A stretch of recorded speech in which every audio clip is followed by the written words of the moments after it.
여섯 번째입니다. 마태복음 11장 27절의 말씀입니다. 아들과 또 아들에 대한 오해이죠. 마태복음 11장 27절에 보면 내 아버지께서 모든 것을 내게 주셨으니 아버지 외에는 아들을 아는 자가 없고 아들과 또 아들의 소원대로 계시를 받는 자 외에는 아버지를 아는 자가 없느니라 라고 기록이 되어 있습니다. 신천지 주장입니다. 신천지는 요한복음 17장 3절을 인용해서 영생, 구원은 곧 유일하신 참 하나님과 그의 보내신 자 예수 그리스도를 아는 것이다. 그래서 영생은, 구원은 어떻게 얻느냐? 하나님과 예수님을 알아야 된다는 거죠.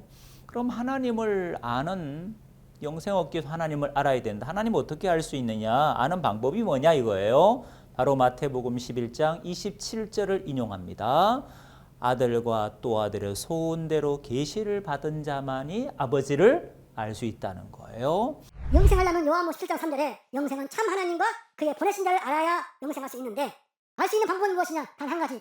마태 11장 27절에 아들과 아들의 소원대로 계시를 받는 자만이 알 수 있다는 것입니다. 초대때는 구약의 계시, 이게 하나님의 비밀을 예수님을 통해서만이 들을 수 있었던 것처럼 원래 예수님의 계시는 이전 시간들을 통해서 배운 것처럼 그 계시가 어디에? 이 새 요한 뱃속에 들어갔지 않습니까? 예수님이 열어주셨기 때문에 예수님의 계시죠. 신약의 계시, 예수님의 계시를 새 요한 뱃속에 들어갔기 때문에 이 새 요한을 만나서 이 말씀을 들어야 우리가 참 하나님, 예수님 보내신 목자를 알아서 영생할 수 있다는 놀라운 축복이기 때문에 꼭 들으셔야 됩니다.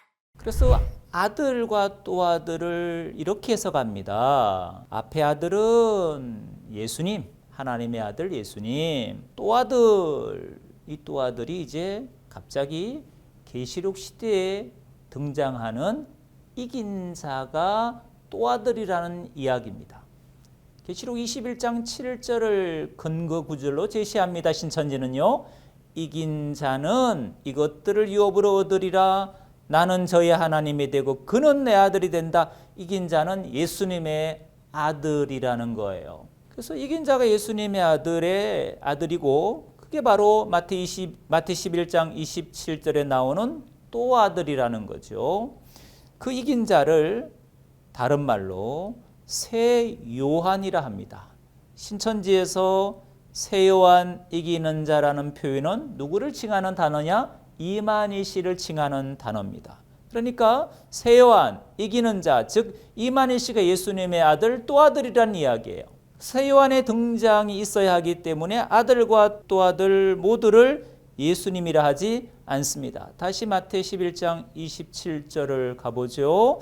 앞에 아들은 예수님, 또 아들은 이긴 자 새 요한 이만희 씨. 그래서 예수님과 이만희 씨가 하나님을 제대로 안다는 거예요. 그래서 영생은 참 하나님과 예수님을 아는 것인데 그 아는 자가 누구냐?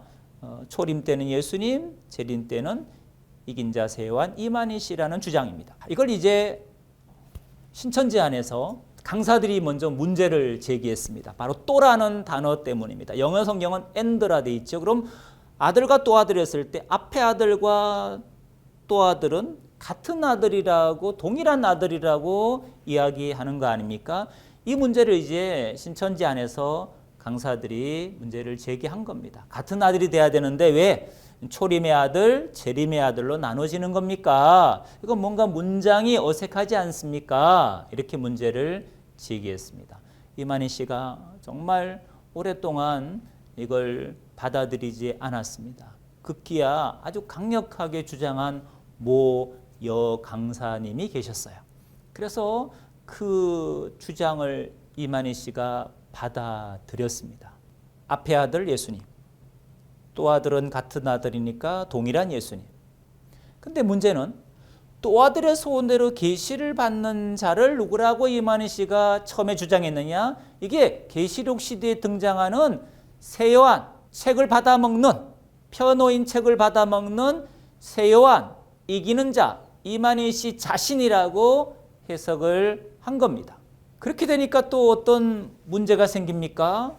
마태 11장 27절의 한 문장 안에 초림과 재림이라는 초림의 사람과 재림의 사람이 한 문장 안에 같이 등장하게 되는 거죠. 누가 봐도 어색하지 않습니까? 분명히 예수님의 소원대로 계시받은 자는 뭐 계시록 시대 이긴 자가 아니고 당연히 초림 때 제자들이 되어야 누가 봐도 문장이 깔끔한데 한 문장 안에 초림과 재림을 같이 섞어 놓으니까 어색하지 않습니까? 그래서 또 강사들이 문제를 제기한 거예요. 이만희 씨한테. 초림과 재림으로 나누었으면 좋겠습니다. 그래서 초림은 예수님과 예수님의 소원대로 계시받은 제자들 이렇게 일단락시키고 재림 때 이긴 자가 예수님의 아들이니까 아들은 이긴 자, 또 아들도 같은 이긴 자, 그리고 이긴 자의 소원대로 계시받은 자 14만 4천 신천지 이렇게 초림과 재림을 나누어서 분명하게 해석하면 어떻겠습니까? 이렇게 강사들이 제안을 한 거죠. 강사분이 제안을 한 거예요. 그래서 수정이 된 겁니다. 여러분, 교리를 수정했다는 건 어떤 의미입니까? 처음에는 A라고 해석했다가 나중에 하나님께서 성령의 감동으로 그 A라는 해석을 더 풍성하게 이해시켜 주시고 깨닫게 주셨으면 A-라고 할 수 있습니다. 이거는 해석이 바뀐 게 아니죠. 해석이 더 구체화된 거죠. 또 풍성하게 된 거죠. 그러나 신천지 이만희 씨의 교리 변개는 이렇습니다. A가 B라고 변개되고 또 때가 조금 지나니까 누가 거기에 대해서 반론을 제기하니까 C라고 변개하고 계시받은 사람이 누가 문제를 제기한다고 그 계시를 바꾸는 것도 사실은 일관성이 없는 거 아니겠습니까? 나아가서 A가 B가 되고 C가 되는 것은 수정이자 변개가 된 거죠. 왜곡한 거죠. 앞의 해석이 틀렸다는 걸 인정한 거고 인정했으니까 다른 해석이 나온 거 아닙니까? 같은 해석이 나온 게 아니죠. 다른 해석이 나온 겁니다. 이것은 누가 봐도 성경을 가감한 겁니다. 요한계시록 22장 18절 19절의 말씀입니다. 이 책의 예언의 말씀을 듣는 각인에게 증거하노니 만일 누구든지 이것들을 외에 더하면 하나님이 이 책에 기록된 재앙들을 그에게 더하실 터이요. 만일 누구든지 이 책의 예언의 말씀에서 제하여 버리면 하나님이 이 책에 기록된 생명나무와 및 거룩한 성의 참여함을 제하여 버리시리라.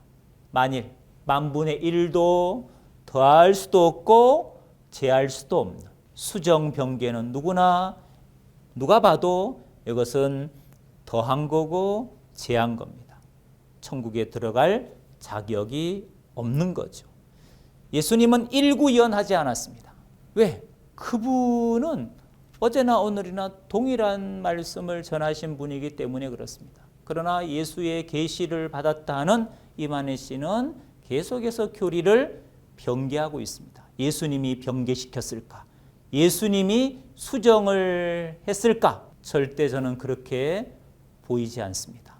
이만희 씨가 수정한 거죠. 그것도 자기 스스로 깨달은 게 아니라 강사들의 이유 있는 또 논리적인 의문점 질문을 통해서 본인이 받아들이고 수정한 겁니다. 그건 절대로 6,000년 만에 계시받은 자로서 수정할 수 없는 부분이라는 것을 여러분들이 기억하시면 좋겠습니다.